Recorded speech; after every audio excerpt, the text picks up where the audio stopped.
असली माँ कौन? यह कहानी 300 साल पहले की है। एक महिला को शादी के 12 साल हो गए थे, लेकिन उसे संतान सुख नहीं मिला था।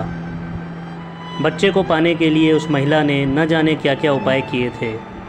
डॉक्टरों के पास गई थी, बाबा भक्तों के पास गई थी, जिसने जिस मंदिर, मस्जिद, गुरुद्वारा या चर्च में जाने के लिए कहा, उस हर जगह गई थी।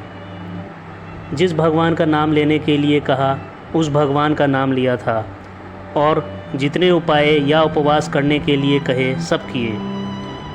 कहते हैं ना कि अगर दिल से और तन मन धन से कोई चीज़ चाहो तो मिल ही जाती है।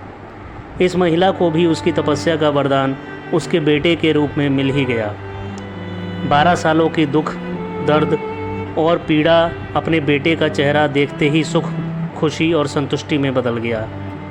लेकिन अभी शायद उसकी तपस्या बाकी थी।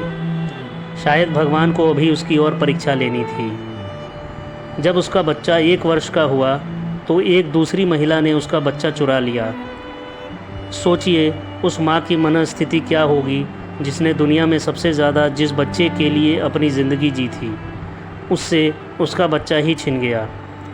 उसे ऐसा लगा जैसे किसी ने उसका बच्चा नहीं, उसके शरीर से उसकी आत्मा ही चुरा ली हो। उस दिन से उस माँ का जैसे खाना, पीना, सोना सब छूट गया था। उसे न भूख लगती, न प्यास लगती, न नींद आती। हार मान जाए वह माँ कैसी। अपने बच्चे को ढूंढने में उसने ज़मीन आसमान एक कर दिया, और आखिरकार उसने अपने बच्चे का पता लगा ही लिया।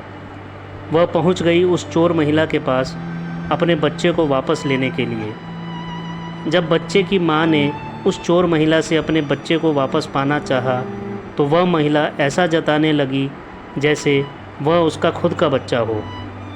जब बच्चे की माँ को लगा किसी भी तरह से बात बनती नज़र नहीं आ रही है, तो वो इस मुद्दे को राजा के पास लेकर गई।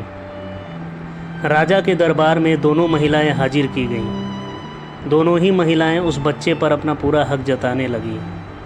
राजा और उसके सभी दरबारी काफ़ी आश्चर्यचकित और हैरान हो गए, क्योंकि बच्चे की सच्ची माँ को पहचानने के लिए उन्होंने जितने भी सवाल बच्चे के बारे में दोनों ही महिलाओं से किए, जो उसकी आदतों, उसकी पसंद या उसके निशानों के बारे में थे, दोनों ही महिलाएं उसका सही सही जवाब दे रही थी। जब इस समस्या का समाधान निकलता नज़र नहीं आ रहा था, तो राजा ने अपने खास और सबसे समझदार मंत्री से इसका उपाय करने के लिए कहा। मंत्री ने बिना 1 मिनट की देरी किए तुरंत राजा से कहा, महाराज, मुझे लगता है कि ये दोनों इस बच्चे की माँ है। इन दोनों का ही उस बच्चे पर बराबर का हक है। अगर आपको न्याय ही करना है तो सबसे बेहतर तरीका यही होगा कि आप बच्चे के 2 टुकड़े कर दीजिए और एक एक टुकड़ा दोनों माँओं को बांट दीजिए। मंत्री की ऐसी बात सुनकर राजा के साथ साथ दरबार में हाजिर सभी लोग उनकी तरफ आश्चर्य से देखने लगे। राजा ने सोचा कि मंत्री की ऐसी मूर्खतापूर्ण बातों के पीछे ज़रूर कोई रहस्य होगा। वह बिना सोचे समझे ऐसी बात कभी नहीं कर सकते।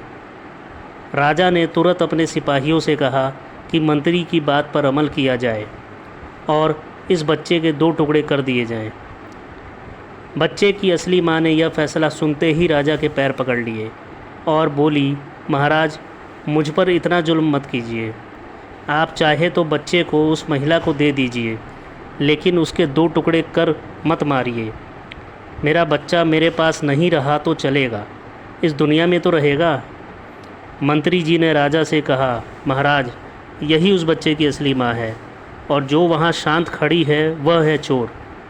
राजा ने तुरंत उस बच्चे को उसकी असली माँ को सौंपने के लिए कहा और उस चोर महिला को फांसी की सज़ा सुनाई।